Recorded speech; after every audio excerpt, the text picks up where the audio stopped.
Good day, I'm Mark Bukanig from BCPE 3B. In this video, I'm gonna perform the full adder binary. These are the electronic components I'm gonna use in full adder. The jumper wires, 4-bit DIP switch, the 1K resistors, 470 resistor, and LED light, the power supply 9 volts, and the IC 74283. Let's start.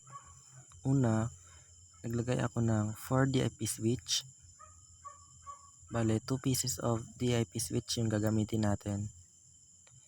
Each DIP switch, maglagay ako ng 1K resistor. Bali, 1K resistor yung gagamitin natin each DIP switch into the negative connection. Dapat yung resistor natin is nasa negative connection. Yun, nalagay ko na yung 4 na resistor sa ating A DIP switch. Dahil nalagyan na natin ng 1K resistor yung ating A DIP switch, naglagay din ako ng 4 na wire sa ating DIP switch into positive connection. Then naglagay din ako ng 4 na wire sa ating B DIP switch into positive, a total of 8 wires yung nalagay natin sa ating 4-bit DIP switch. Next, yung ground sa pin number 7 ng ating IC into negative na connection. Yun.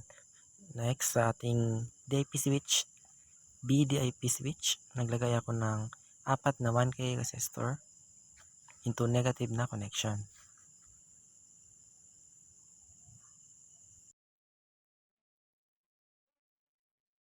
Next, naglagay na rin ako ng ground sa pin number 8 ng ating IC. Then, the VCC into positive connection.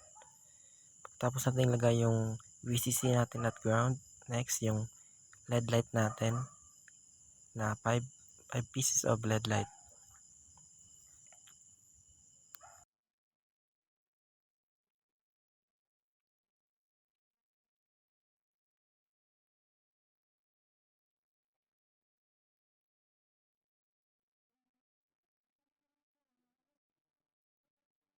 Pagkatapos nung ilagay yung ating 5 LED light, each LED light kailangan natin lagyan ng 4070 na resistor.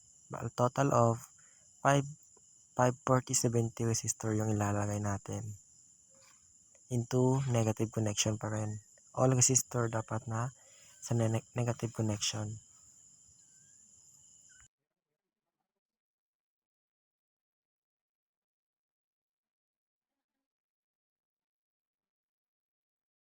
Next, the DIP switch to IC. First, yung A DIP switch natin, A0 to pin number 5. Pin number 5 ng ating IC. Yun. Next, the A1 sa pin number 3 ng ating IC. Bali, yung DIP switch A muna yung lalagyan natin ng connection. Next, the A2 sa pin number 14 ng ating IC. Next, the A3 sa pin number 12 ng ating IC.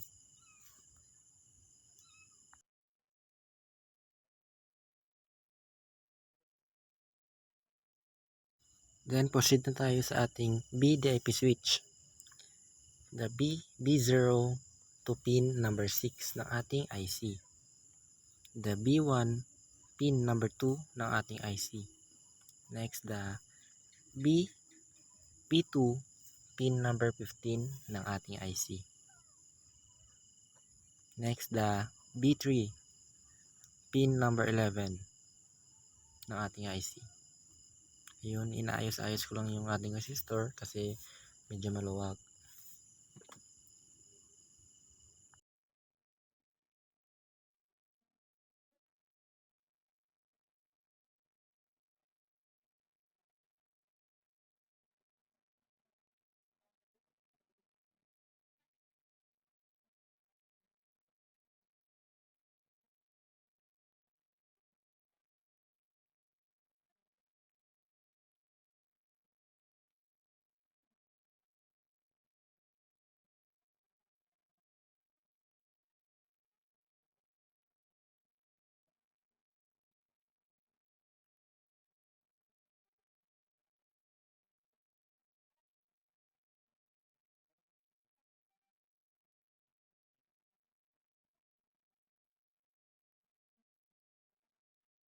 Dahil tapos na nating lagyan ng connection yung A and B DIP switch natin, proceed tayo sa LED light to IC.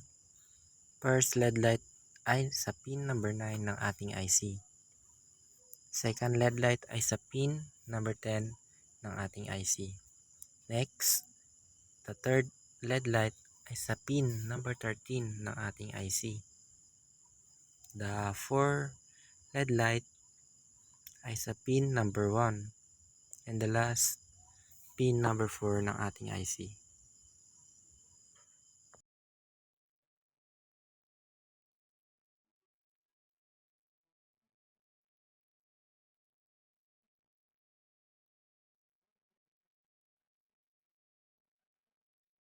Dahil tapos na nating ilagay yung LED light to IC, ay maglalagay na tayo ng connection sa ating breadboard sa positive to positive and negative to negative.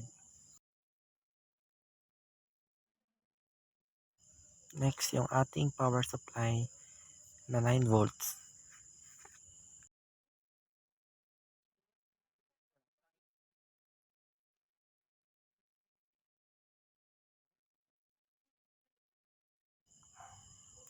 Ito na pala yung output ng ating full adder.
This is the full adder.